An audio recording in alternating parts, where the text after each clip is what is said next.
ada cerita salah satu perempuan solehah kepada saya. Orang sini, orang Indonesia. Saya sekarang jadi inget nih sama cerita ini. Cerita yang sangat-sangat menarik. Dia bilang, saya ustazah, berapa tahun silam, lagi masih belum musim, belum ada telepon genggam, kayak 20-an, 25, 30-an tahun lalu gitu. Ya sekarang usia beliau sekitar 60-an ya. Di zaman beliau muda lah gitu, 30-an tahun. Dia itu ceritanya nikah sama, dia orang Indonesia ya. Dia nikah sama orang Saudi Arabia, sama orang Mekah. Satu waktu dia pulang ke Indonesia. Habis pulang ke Indonesia, karena memang suaminya di sana, dia kemudian berangkat lagi ke sana. Nyampe di sana, dia masuk ke apartemennya, gitu kan? Tahu-tahu dia dapat surat dari suaminya. Suaminya menyatakan kepada dia bahwa suaminya menceraikan dia.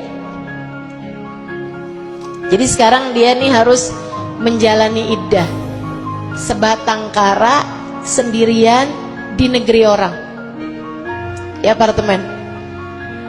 Memang mereka kan tinggalnya kan di apartemen semua tuh di sana ya, rumahnya kan rumah tingkat ke atas. Jadi dia pun tinggal sendirian di apartemennya. Itu teman-teman saya sekalian, mungkin nih si mantan suaminya mengira bahwa dia pulang kali gitu. Dan keluarganya nyangkain kan dia udah sama suaminya di Mekah. Jadi ini sama-sama nggak ada yang cari tahu keadaan dia juga gitu. Dia bilang, dan ustazah, saya nggak punya uang, saya nggak punya apa-apa, dan saya sekarang mesti jalanin iddah untuk tidak keluar rumah. Saya tahu saya sekarang adalah seorang janda, diceraikan oleh suami saya, dan saya sekarang sendirian di negeri orang. Dia bilang, saya sempat galau, nangis-nangis, tapi habis itu saya mikir, ya Allah, orang bisa meninggalkan saya, tapi saya tahu Engkau tak akan pernah meninggalkan saya. Orang tua saya nggak tahu saya sekarang ada di mana. Mereka, keluarga saya di Indonesia, nyangkain saya bersama suami saya. Suami saya mantan ya, dia nyangkain saya pulang kembali ke negeri saya. Dia bilang, sekarang ini saya sendirian, akan tetapi saya tahu ya Allah, Engkau tahu keberadaan saya. Ibu-ibu sekalian, dia sehari, 2 hari, makanan yang dia punya habis. Dia udah sempat beli gitu ya, dengan sisa uang yang dia punya. Terus habis itu habis. Hari besoknya itu dia udah bener-bener nggak punya makanan, nggak punya apa-apa, dan dia tahu orang iddah harus ada di dalam rumah. Jadi dia pun sendirian. Apa yang dia lakukan? Dia munajat sama Allah Subhanahu wa taala, ya Allah, ya Allah. Sempet tuh dia bilang, hati saya tuh kayak ngajakin aja, keluar aja, pergiin rumah mantan suami kamu, seenggaknya kamu minta untuk nantinya gimana gitu kan ya, nafkahnya ini apa segala macem lah gitu, segala macem nih dia punya pikiran. Tapi terus dia pikir gini, manusia bisa buat apa, urusan saya sama Allah Subhanahu wa taala. Orang nggak tahu saya ada di mana, tapi Allah tahu saya ada di mana. Ibu-ibu sekalian, imannya dia bilang, kenapa saya harus khawatir urusan rezeki, urusan makanan saya di dalam rahim ibu saya aja Allah datengin kok rezeki saya, betul gak? Dia bilang, saya pun mulai, saya bilang, ya Allah, ya Allah, ya Allah, saya zikir, saya sholawatan, Saya sibuk-sibuk sendiri aja, saya bersih-bersihin apartemen saya mandi, udah saya kerjain aja apa yang mesti saya kerjain. Dia bilang sampai waktu makan siang saya nggak punya makanan apa-apa. Teman-teman saya sekalian, akhirnya dia pun tungguin aja rezeki dari Allah Subhanahu wa taala. Bener dong. Nggak lama kemudian ada yang ketuk pintu.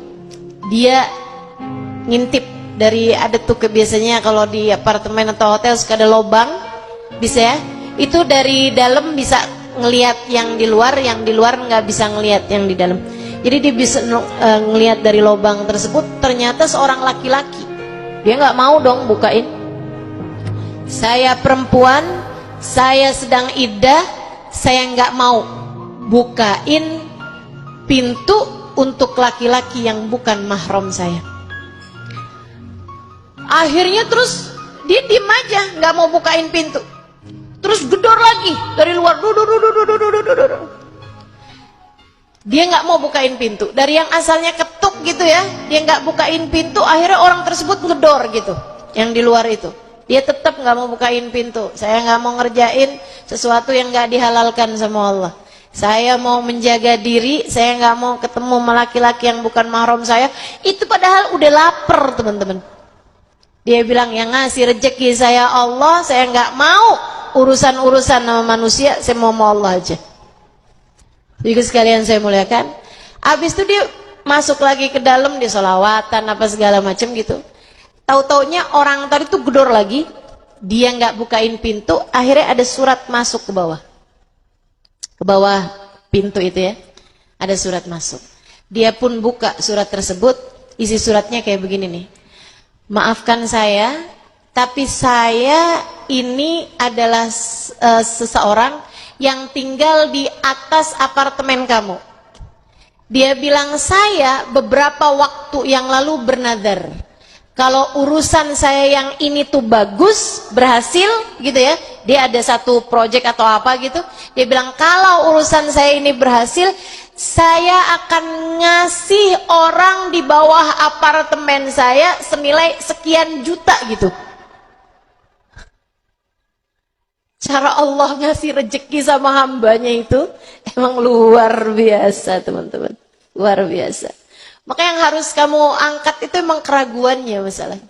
Dia bilang, dan tadi malam, kemarin dia bilang, ini usaha saya ini mendapatkan hasilnya. Jadi hari ini saya melaksanakan nadar saya tersebut. Bukalah pintunya. Saya tahu mungkin kamu adalah seorang perempuan yang tidak mau berjumpa dengan laki-laki. Dia bilang, saya taruh semuanya di depan pintu rumahmu. Terima kasih, dan saya sudah melaksanakan nadar saya. Wassalamualaikum warahmatullahi wabarakatuh. Dia buka, teman-teman, pintunya itu semua bekal makanan dari beras, daging, semuanya ada di depan pintu rumahnya, termasuk uang dalam nilai jutaan rupiah gitu ya, tapi itu pakai uang real itu kan, gitu, di dalam amplop di depan pintu kamarnya. Maka kata para ulama, jika bahkan kamu nggak tahu alamat rezekimu, tenang aja, rezekimu tahu alamatmu, gak akan pernah tertukar, tidak akan pernah salah alamat, tidak akan pernah nyasar. Yang jadi rezekimu pasti akan sampai kepadamu. Hilangkanlah segala keraguan-raguanmu itu.